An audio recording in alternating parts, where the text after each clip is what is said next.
perubahan undang-undang ini, prinsip utamanya kita memperkuat desa.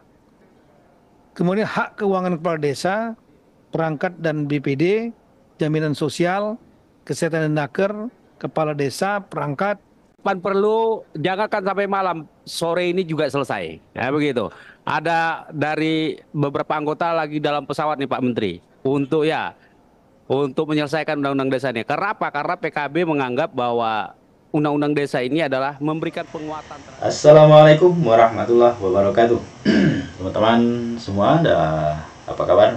Mudah-mudahan teman-teman semua dalam keadaan sehat walafiat dan tentu dimudahkan semua urusan, dimudahkan rezekinya, dan tentunya teman-teman semua dalam keadaan bahagia selalu. Oke teman-teman sekalian, berjumpa lagi dengan kami. Kali ini kita coba melihat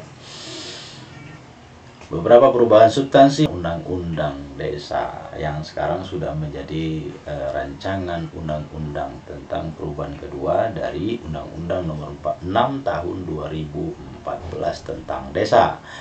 Dan tentu pada hari ini kita secara khusus kita ingin melihat berkaitan dengan perubahan yang berkaitan dengan teman-teman perangkat desa. Oke teman-teman, nah kita coba lihat ya rancangan undang-undang tentang perubahan kedua atas Undang-Undang Nomor 6 Tahun 2014 tentang desa. Apakah di sini ada perubahan yang signifikan untuk teman-teman perangkat desa?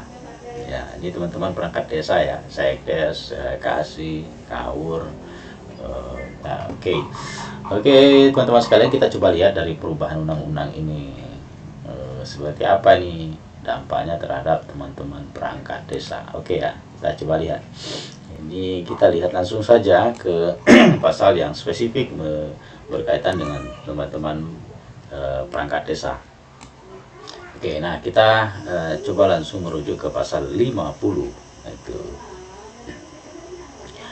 Oke teman-teman sekalian, kalau kita melihat pada rancangan perubahan undang-undang ini ya, rancangan undang-undang perubahan ini tentu kalau kita melihat kepada pasal 50, nah ini ya, ini ketentuan pasal 50 diubah sehingga berbunyi sebagai berikut.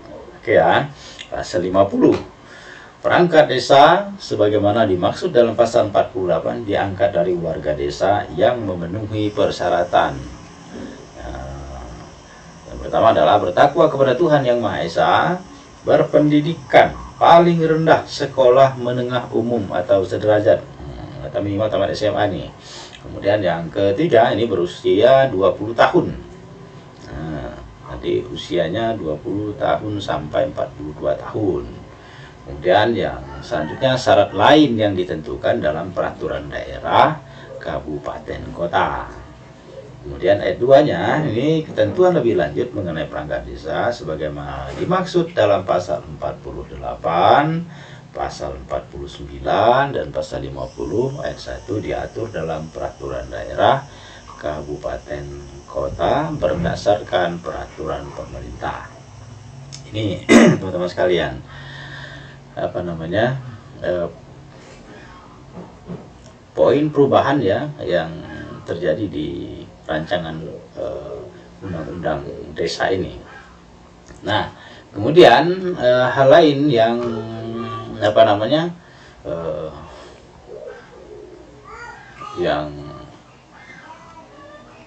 masuk ke dalam rancangan undang-undang desa ini ada penambahan. Nah, ada penambahan pasal, yaitu di antara pasal 50 dan pasal 51 itu disisipkan satu pasal, yakni pasal 50A.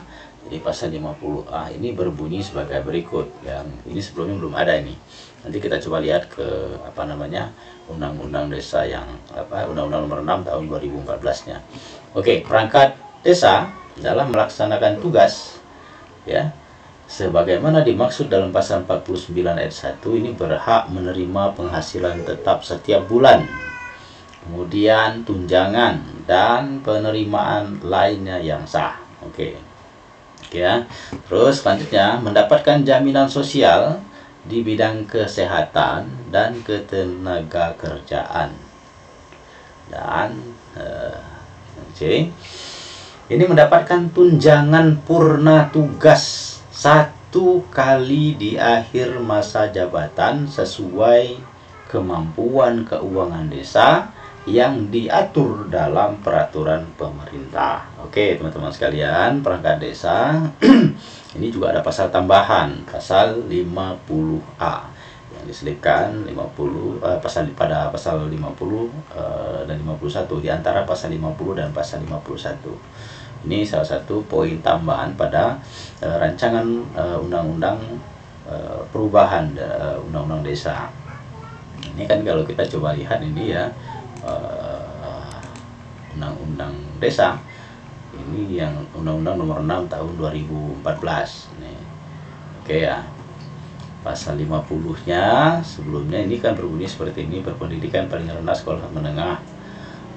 Kemudian yang ke B, berusia 20 tahun sama, kemudian terdaftar sebagai penduduk desa dan bertempat tinggal di desa paling kurang 1 tahun sebelum pendaftaran. Ini pasal apa namanya, bunyi pasal 50 sebelumnya itu ya.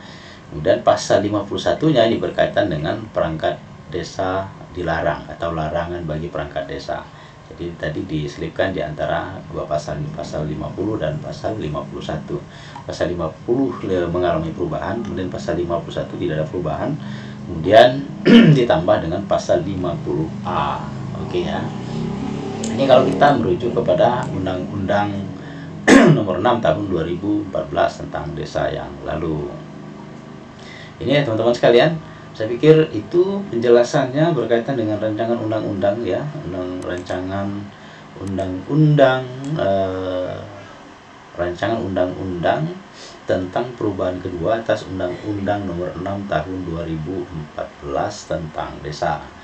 Itu yang secara spesifik ini menyinggung soal apa namanya, teman-teman perangkat desa. Artinya ada mengalami perubahan ya, perubahan dengan perubahan redaksi pasal, kemudian juga ada penambahan pasal kayaknya berkaitan dengan perangkat desa. Oke teman-teman sekalian, mudah-mudahan informasi ini memberikan manfaat bagi teman-teman sekalian ya. Artinya kalau misalnya ada yang bertanya apakah undang-undang desa mengatur bahwa perangkat desa akan diangkat menjadi apa istilahnya itu P3K atau dari ASN atau PNS lah istilahnya, itu tidak diatur dalam rancangan undang-undang ini atau tidak diatur dalam undang-undang desa. Oke teman-teman sekalian ya, supaya penasaran apakah misalnya, karena sebagian teman-teman perangkat desa bertanya apakah perubahan undang-undang desa ini apa namanya mempertegas posisi perangkat desa. Oke ya teman-teman sekalian, mudah-mudahan ini memberikan manfaat bagi teman-teman perangkat desa semuanya. Terus semangat, dan tentu kita semua mudah-mudahan terus diberikan kesehatan dan dimudahkan segala urusan-urusan kita. Sekian, assalamualaikum warahmatullahi wabarakatuh.